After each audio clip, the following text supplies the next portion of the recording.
Thank you very much to the organizer. Thank you very much, Esther, because to be here in the Praça do Comércio in Lisboa is a total pleasure for me to be here, even if we are going to speak about something that is not so fantastic and beautiful like the Praça do Comércio, but we will speak about sovereignty. I am Francisca Rubio from the Gaia Spain, and I will explain a little bit what is data spaces. We know today that the data are a treasure. Some people say petrol, but I don't like petrol. I like treasure. That is really a treasure. And who has this treasure? Who has this treasure in USA? Small players like Google, Amazon, Facebook, etc. And who has the treasure in China? The government, the state. Therefore, they are so powerful. And who has the treasure in Europe? We have it. We don't have any big players, so we are losing this treasure maybe in Europe. Therefore, we say that we need to share the data to have more data and more value. I'm saying share the data. But are you crazy? You have just said that the data are a treasure and now you want to share it? Why are you saying it's crazy to say that? But if you don't know, if you don't share it, you will not have any value, any added value in this data. Therefore, we need to share. Typically, with whom you share? You share with people that you have trust. And that is the main word, trust. We need to trust these people that we are going to share the data. But if I want to share data with many people or with many companies, we need to have trust in all of that. And that is a data space. Data space is the way that we can share data with sovereignty, with transparency, with security. And the best example, I put always the same example. When we think about sharing data, what are you thinking? That people are giving your telephone number to somebody who called you in the siesta time? No. I like to put an example very clear is tomato. Tomato example. Spain, south of Spain, is the biggest production of tomato in the world. But south of Spain is very dry. So we really don't have any water. But we have a lot of technology in the greenhouses in Spain, and we can take all the data, production, acidity, fertilizers, temperature, and if we use algorithm, we could spare water in our greenhouse. But if I have data for many greenhouses, I could have a better algorithm, and we could spare waters in the whole province, in the whole south of Spain.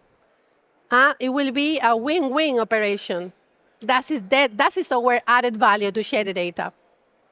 And how do? We do with data spaces. You see, we don't have data. It's not a data lake. We don't have data. We have a data catalog. We say which data we have. And we have our data in our sovereign cloud. We have the data in our sovereign cloud. And I decide to whom I give data, to whom I sell data. For example, I can say, okay, I can give my tomato production data to the university, and they can make an algorithm to spare water for free. But I sell my data to the fertilizers enterprises, for example. Or I say it's forbidden to give my data to the competitors.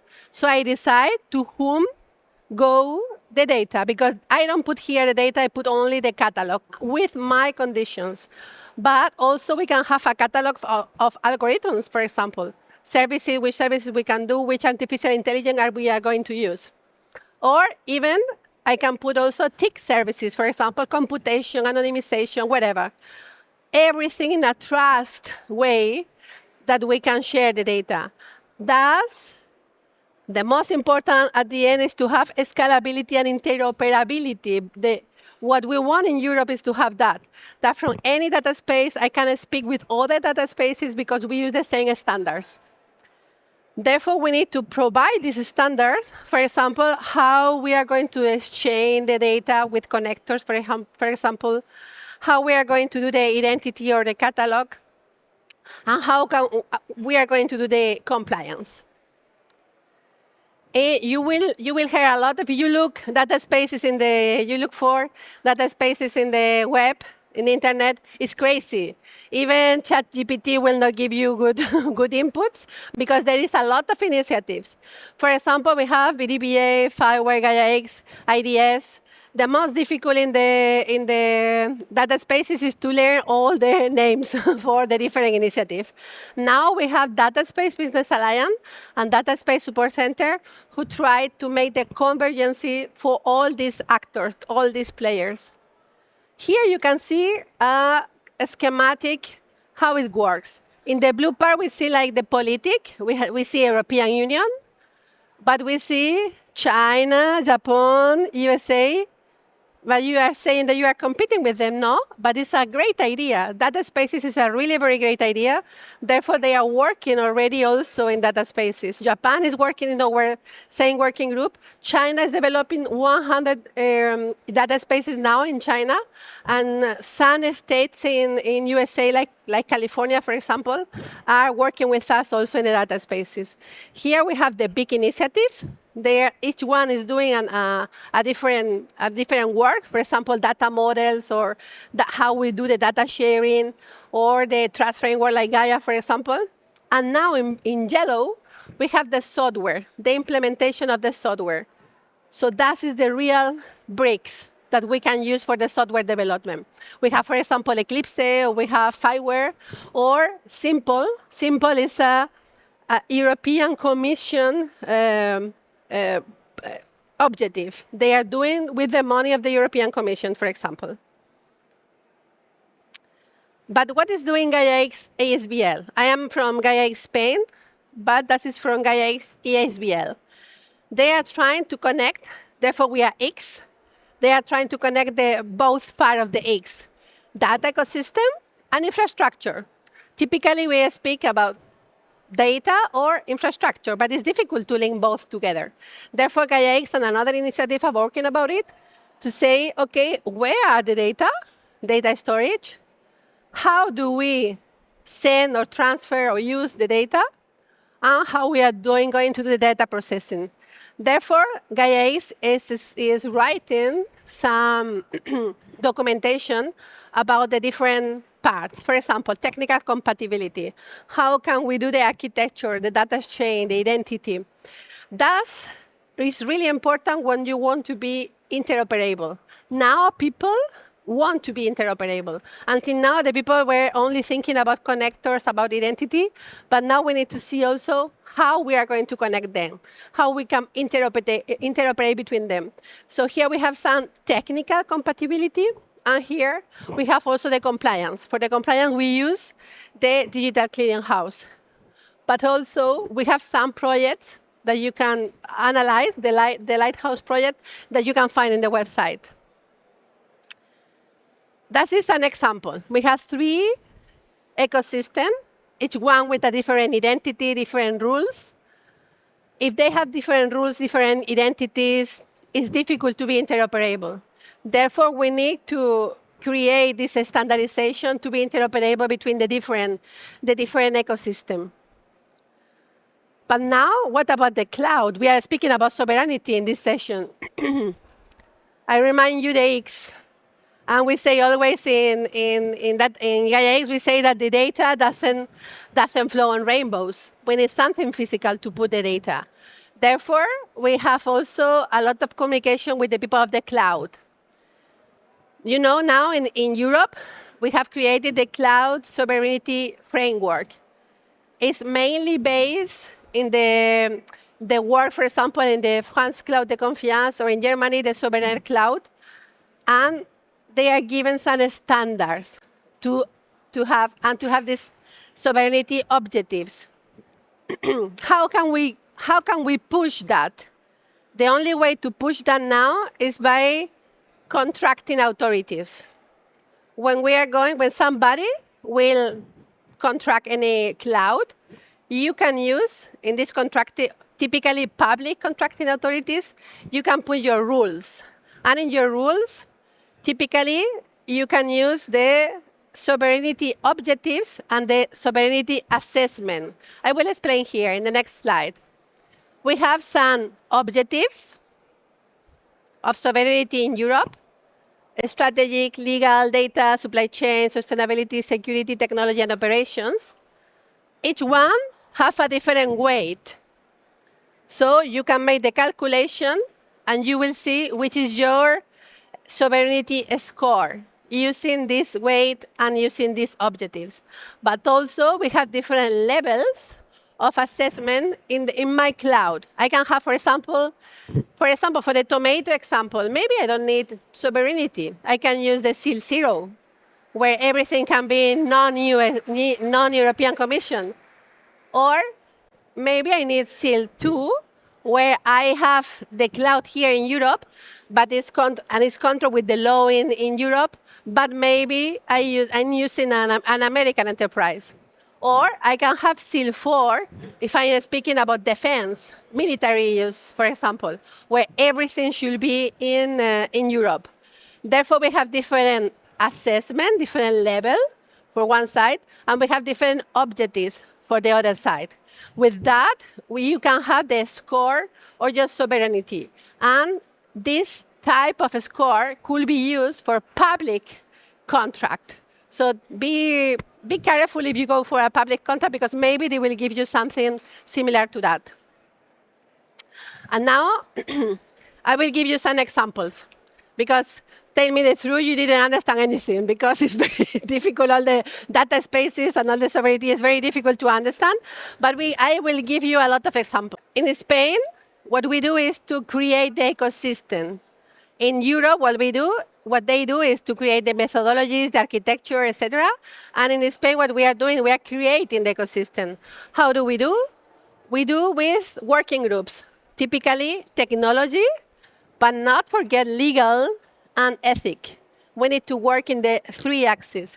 And we work in many verticals. For example, the most typical in Spain, the most PIB typical in Spain: tourism, mobility, agrotech, industry, health, and recently also we have created smart cities and emergencies and defense, because it's the new era, it's emergency and defense. Our objective is to make the dissemination of the data spaces and to be the reference point. But also we give all the support in the technical and legal to build data spaces. In Spain, it's very nice because we have half of our partners, we have 140 partners, half of them are small enterprise or startups. And the others are technical center, universities, big companies, and even public administration. And they are based in whole Spain. We have partners for the whole corners of Spain. That's incredible. It's amazing. The interest of data spaces is in the whole country. An example. I will give you an example, for example. We have taken tourism as an example. We have taken data from Andalusia, and they have given volunteer and anonymous data from the hotel. The hotel give the information about the price of the room, date of the booking, and they give a lot of information. And we have, to make this concept, we have taken the data, statistical data of the history of the Spanish Ministry of Tourism. And we have compared hotels, apartments, and campings. And we have given a question. I need to go promotion for Andalusia. The first thing was to give the identity and the conditions. Therefore, we have created the identity with this digital signature and the conditions, how you are going to sell or give or whatever, or forbid your data. We do that. We check that everything is okay. And after we go, I say to the police, we go to the clearing house and we say, okay, that is my digital signature. That is my conditions, and I want to go inside this clearing house. There are only 9 clearing houses in Europe, and 2 there are in Spain. So we have used, for this example, one of the Spanish one. Once you have your condition, once you have everything, you can take now the data, okay? another player, in this case was Telefonica. They identify again, they take the data and they put everything together. Okay, I put everything together. Everything is clear now. And now we can analyze the data. For the analysis of the data, we have used a fourth company. In this case, it's a small company specialized in artificial intelligence. They have taken the data, so we are democratizing the data analysis because they are taking the data from Andalusia. They do some reports, they do the analysis, occupation rate analysis, for example, and we have given to them the question, what can we do in promotion in Andalusia? Andalusia is South Spain, very sunny place. Okay, the final recommendation was, okay, you need to do promotion in May in Andalusia in campings. That's good because in campings already you have a good weather. In May you have a good weather. In campings the population is not so much. So that was really a good recommendation. But you need to do the promotion in Norway because people from Norway like very much the campaigns.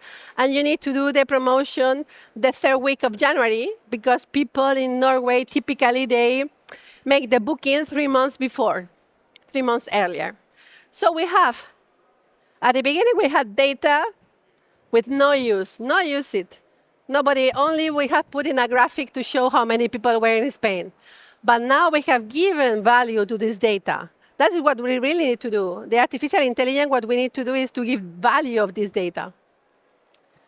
And the most important, the data are sovereign. Each one has their own data. Everything was transparent and sure. All these companies have worked in parallel in a different time with a real identification and a secure identification. When we have done this example, we have asked, okay, who else want to participate? And many people wanted to participate. People from like MasterCard, for example, or Amadeus or universities wanted to participate because it was a good example. But the best thing now is we have used this data for promotion in tourism. But exactly the same data we could use to make a recruitment planning, for example, or a training planning. And this information could be interesting, for example, from the government of Andalusia, with exactly the same data. So with the good things for the data space is that we can reuse all the time we want for different use cases the same data, because the data are already there, the catalog of the data are already there, in a totally secure way and sovereign way. Because what we want to promote in Spain is the data economy. We want that there are new services, new algorithms, and why not new companies? New companies who use this data to make new business. For example, I like very much this example. 6 years earlier, Forward Keys in Valencia, 4 people. They have started to analyze flights, information of flights schedules, flights, places. Why? At the end, they have insight of this analysis, and they have sold the insight. For example, I was in Valencia today. For example, they can see there are a flight coming from Tokyo to Paris and Paris to Valencia. People from Valencia are only looking people coming from Paris, not from Japan. But they know that they are coming from Japan. What they have done, they have sold this information to the duty-frees. And they have said, okay, you need to put Chanel, because in 2 weeks you are going to have Japanese rich people, because the tickets were very expensive, Chanel in your duty-free. And in 3 weeks, you will have Chinese people, so you can put Louis Vuitton, because the Chinese people like Louis Vuitton. And now there are more than 100 persons in this company. They are the biggest analysts of flights in the world. They have given a value to this data, this empty data already existing. They are buying data, they are taking data from everywhere, and now they have more than 100 people there. And they have different business. Where really I need, do you remember the seal, the levels? Where do really I need a level 4? For example, in all the nuclear. For example, France is very interesting in the level 4 because they have a lot of nuclear power plants, or in defense or military. Therefore, for this type of example, like nuclear, you need to have this level 4, this seal 4, and because they are analyzing all the data. Where you need also this level 4, this seal 4, in all the public administration. This is an example of Badajoz. Badajoz is very close to Portugal. And Badajoz is a small city, but they have more than 74 dashboard with data spaces. They are using fireware technology, and they measure everything. It's increases. It's amazing. Even in a small city can make all this analysis using the data spaces. For example, we have here tourism, or we have beach monitoring because they have internal beaches. They can have also, in the COVID time, they have seen how many people were in a place, for example, or environment. There are many, many. And here, I love this example because it's also public administration. And what they are doing is a data space for people who doesn't have money. So there is the people from social. They are doing all the social with this tool, with data spaces. And now, before the people ask, they ask the people and say, OK, I will give you money because you have problems. And the people are very happy now to do that. So we can use data spaces also for social. That is an example also in a small village in Spain, Montilla, very, very small. Opportunities. We are speaking about sharing data. Where are the data? In Europe, everywhere. Everywhere we have data. For example, we have digital product passport. We will have million and million of data in the digital product passport. We can take this data and give value to this data. Where else? Digital field book in agriculture. In Spain, it's mandatory to have a digital field book. So we will have a lot of data in agriculture that we can share, we can have added value. Remember the tomato example, for example. European Health Data Space is the most important development in the last 20 years for health. Now, the European Health Data Space is mandatory. It's mandatory. We must do it. In Spain, in our health working group, we have more than 5 hospitals already, and more than 20 are already working in data spaces. And the Spanish government is working also in health data space. It's mandatory. We must do it.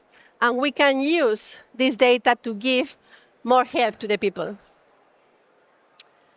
In Spain also, subsidies. The government have given 500 million euros for data spaces. 500 million euros. Amazing.